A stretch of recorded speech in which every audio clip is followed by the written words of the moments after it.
ना पत्थर उठाई काबू यूपी बिहार बक्सर घुमाई। प्यार करके शादी तो से करब चाहे भले हम भाटा पर ट्रैक्टर चलाई बा। अगर मोहब्बत हो जाई पगली तब बड़ा रूप में अक्सर बुलाई बिया भैला पर कोनो काम ना मिली चाचा तो जाके रोड पर साइकिल का पंचर बना।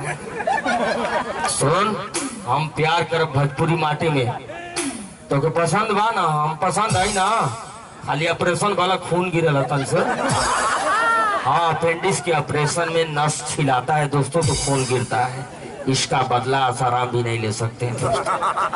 हाँ अरे हम प्यार करे भोजपुरी माटी में बहुत मजा पैबू मरद देहाती में। अगर तो बम्बई में दाल का कमी हो जाए तो ट्रैक्टर से रट छिटवा दे जूह चौपाटी में यार। अरे खाली लब करके देखा यार यूपी बिहार बनारस मथुरा काशी में तो के गुड़ वैली का कबो कमी ना हो कि रे पार्क में उठवा देव जापान गुवाहाटी में एकदम खुश हो जब मरद पागे भोजपुरिया जीवन साथी में तो के सुहाग रात का कोनो मच्छर ना काटे गोईठा का धुआं का देव तोरी खटिया के पार्टी में।